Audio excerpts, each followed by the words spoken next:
This week on Savage Wild, we're going to show you 6 of the most dangerous sharks in the Atlantic Ocean. And try not to get eaten in the process. Sharks are complicated and unpredictable. And 6 miles offshore, we encounter a dangerous mix of sharks and a visit from a true behemoth. Just get my hand out of it. You know, a great hammerhead has a big mouth. Yeah.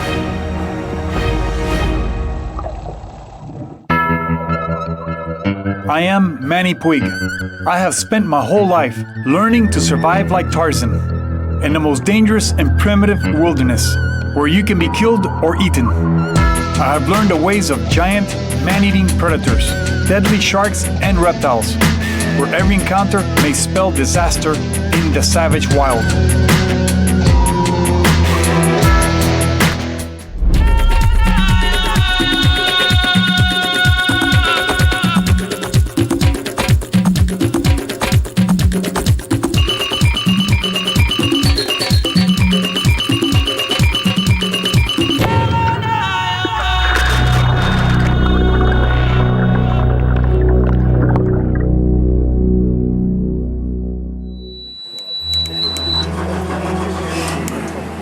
All right, Mike.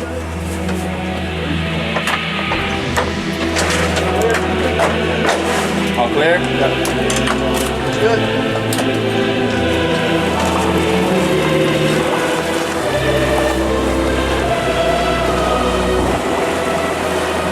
Today we're going out into the blue ocean, way offshore on Florida's east coast. Here, large coastal and pelagic sharks are common and are often found in mixed groups.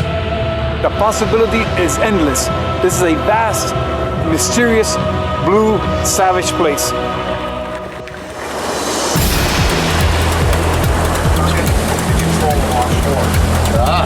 So even though we're 5-6 miles offshore, water's 100 to 150 feet deep, we could see anything.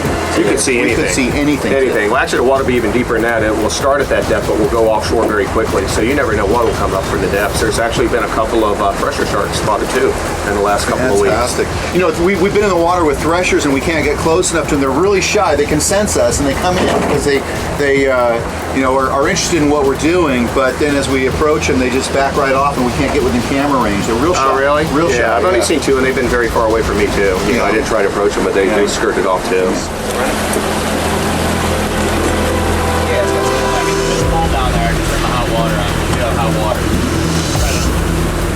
This is a reality, so my mind is out there. I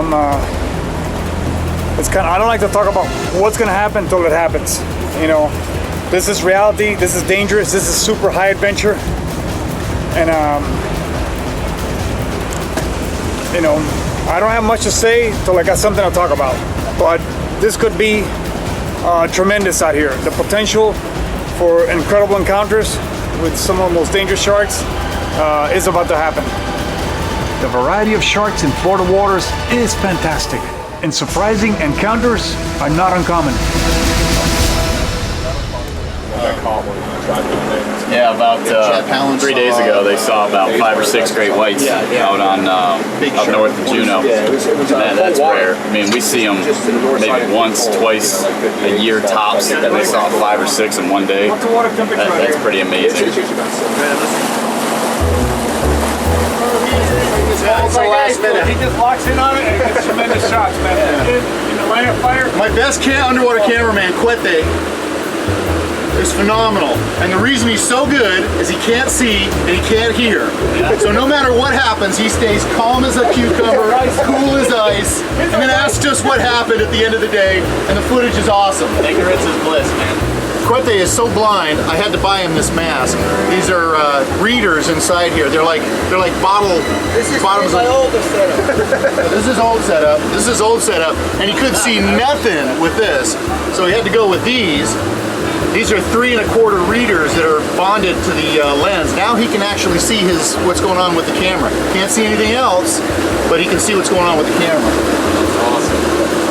Yeah, Lee. 3 miles out, we are now in federal waters. It is illegal to hand feed sharks while diving in Florida state waters. And we want to be sure we are well outside the limit. Yeah, that will float on it. It'll work. I'm gonna grab a fish and a knife. I'm gonna be working. The current's gonna be going this way, so everybody gets up current of the blood, the fish, and everything. So whatever dangerous shark's gonna come up, they're gonna come down current towards us. And that way, you know, we're not gonna get surprised from behind. So just keep that in mind. Another thing too is you're either gonna put yourself in danger or you're gonna scare the shark. Those are the two possibilities. So best thing to do is just everybody get behind me, a foot behind me, while I work, like that. And then once he's engaged, then you can surround him, looking around, Okay. and then you can get any angle. Manny, if things get out of control, what's the plan? I'll slow down the knife action. They'll start unwinding. A shark can only stay at a high peak so long. They usually get like at that craziness, and they don't stay there very long. And then they start to unwind, and they start getting shyer and back to normal instead further and further away from you. So the idea is to keep them pretty intense as long as possible. We have no idea what we will encounter. My goal is to observe a mix of species interacting together Behind you, Manny! to see if they establish a pecking order. This is serious business. As thrilling as it is, the level of danger for our crew is extreme.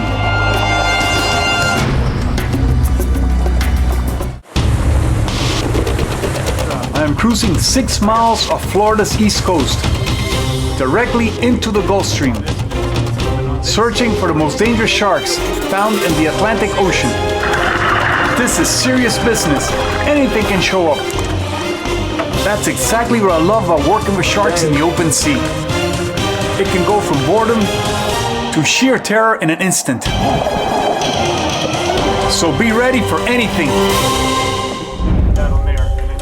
Before we enter the water, there is a great deal of preparation. We rig a large float at the end of a 100-foot line and put several loops in it for arms to go through. This keeps us together and up current from the shum line. I will also hang a fish stringer from the float.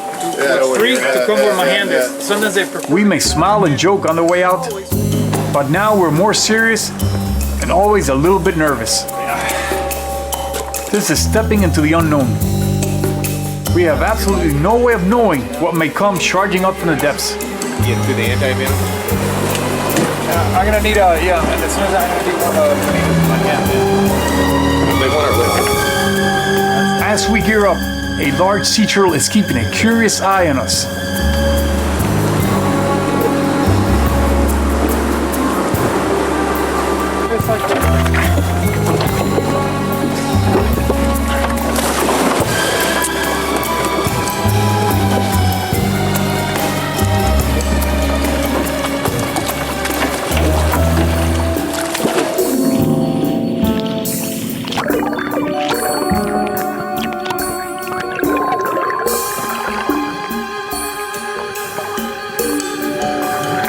We enter the water, and I make my way down the float line.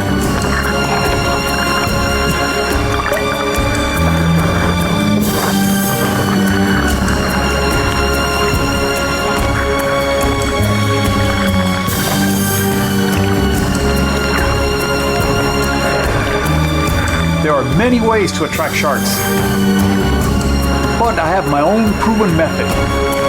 Using my knife, I will chunk up the fish. To a shark, the sound of my knife chopping and grating on a fish sounds like another shark feeding. And this, along with the shum I'm creating, is an irresistible lure. We settle in. Sometimes it can take hours before a shark appears.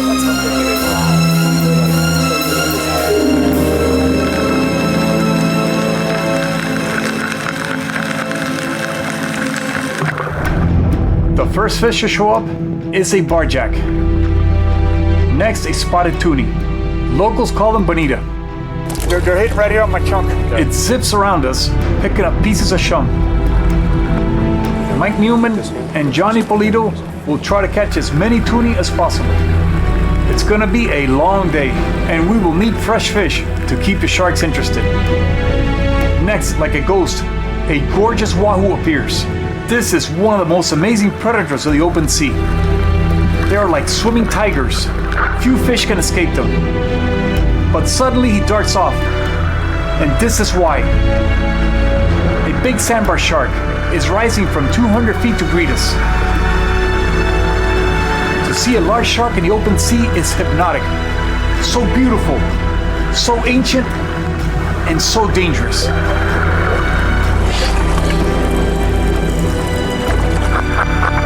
Sandbar sharks are one of the most successful shark species and are found almost anywhere in the Atlantic where the water is warm. They like to hunt dropouts and ridges. They are rare, over 200 pounds, and this one is as big as they get.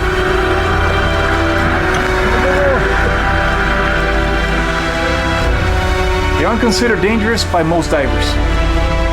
But tell that to the spearfishers that have had them snapping in their face.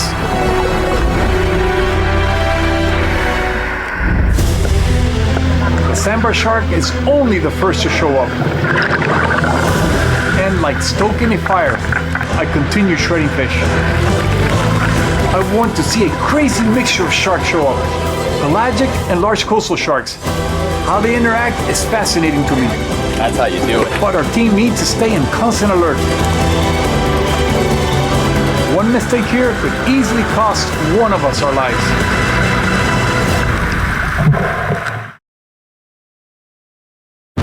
Six miles of Florida's east coast.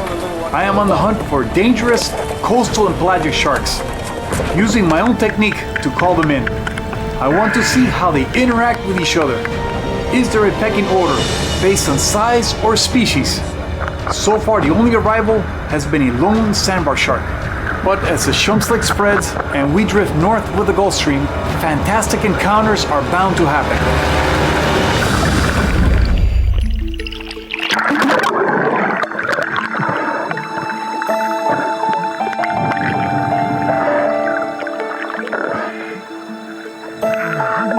The sandbar shark is acting very cautious. And this is normal for most sharks.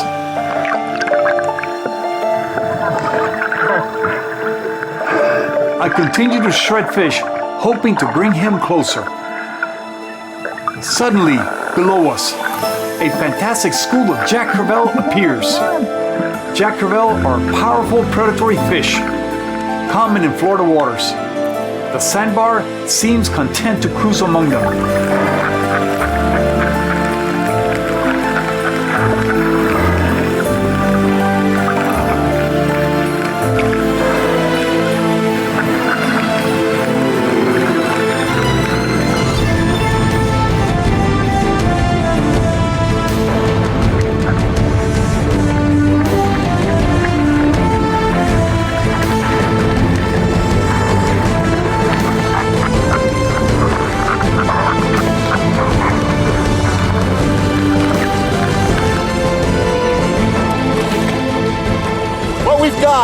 Is a pretty good sized sandbar cruising real slow. He hasn't really done a lot yet. He's really checking the area. He seems very wary, which is normal. Captain Johnny Polito hooks up a jack. And this gets the attention of the sandbar. It's over there on the next distance. Give up, man.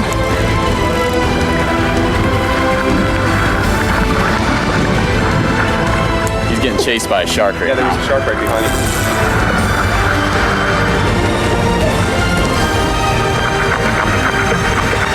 After 30 minutes of shredding fish, no other sharks have showed up, and we decided to move north. That's why I'd rather take you up there where we can do a long 2-mile drift. That's all we need to do. Yeah. If they were here, you'd see them instantly.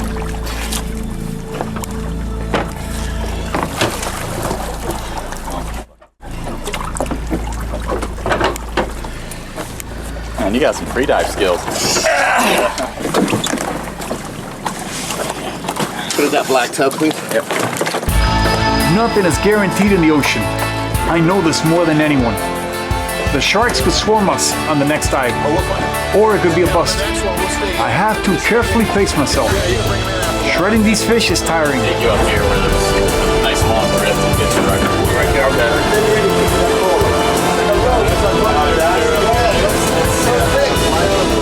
They were just a little excited for some reason.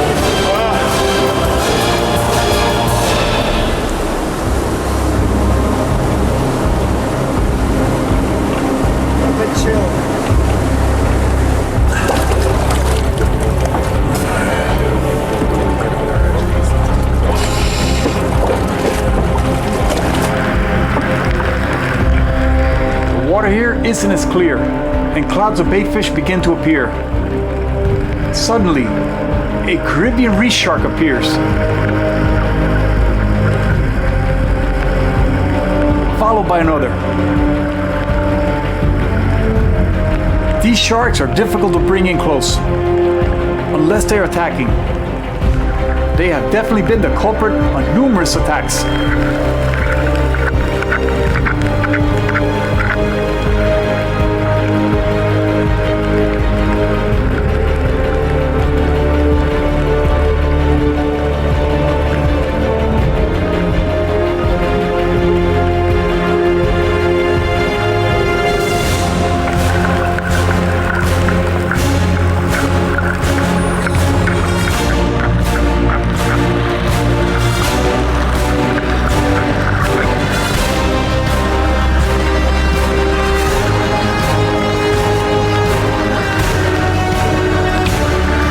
Seem content to stay below us and snap up the fish pieces raining down, cruising up to within a few feet to check us out.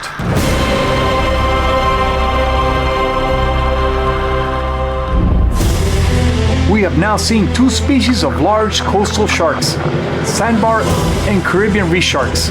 And as we continue to drift north, the chances of getting to observe a mixed group in near feeding frenzy conditions is increasing rapidly. I want to see how they interact, how they behave in a group. By seeing this myself, I will learn things that no book will teach me.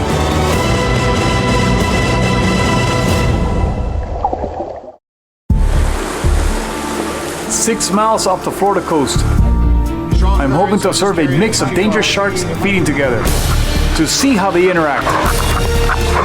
Both sandbar and Caribbean reef sharks have made an appearance. And as we drift north with the Gulf Stream, we are moving through dangerous shark territory.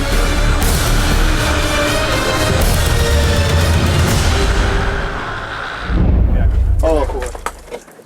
Here, we got them right here. Come on, here, get in the water. Got sharks? I got a big school of jacks. Here, give me some of that bait right there. You guys need to get in. All right. Let's do it. It's going to be sharks if we can get in. They say the third time is a charm. On our third spot, the action is picking up.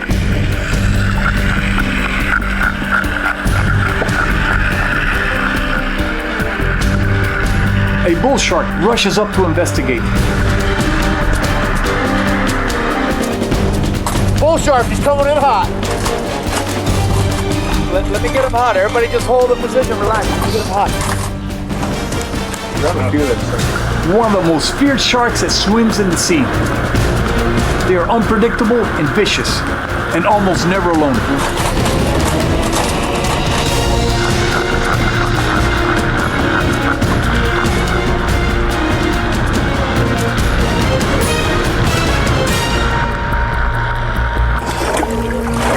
My senses are telling me that something is about to happen.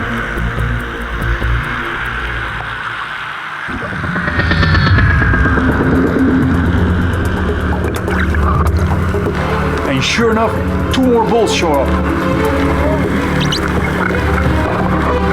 Like a pack of dogs, watch as they become braver. Now that there are three, they will feed off each other's aggression.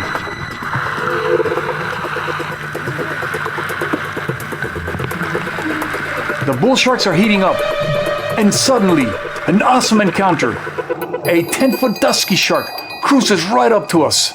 These are amazing open ocean sharks, and they have a huge mouth for their size. But the bull sharks are too aggressive for him, and he leaves. The bull sharks are now coming much closer. They have a habit of keeping their distance, and then rushing in, jaws snapping in your face, and then suddenly becoming wary again. They are one of the most difficult sharks to work with.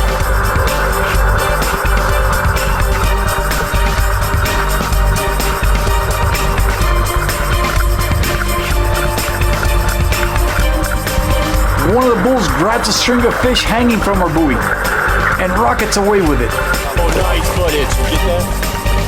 Oh, wow.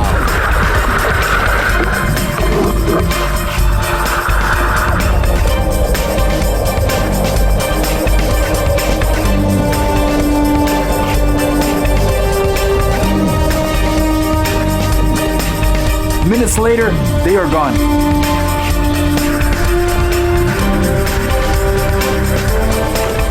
They all left. Are we past the area? Yeah, we've gone out, we drifted out. If you just jump in, we'll run back through, we'll pick them up again. Our adventure is still unfolding. So far, we've seen 4 species of sharks: sandbar, Caribbean reef, bull, and dusky. But the day is not over. We have hours of sunlight left. And the wild blue ocean is full of surprises. We're so far out that we have like sharks that live on the reef and so forth, and sharks in the ocean mixing them together. When I saw a Suki, I said, man, we're out there. We're far out there.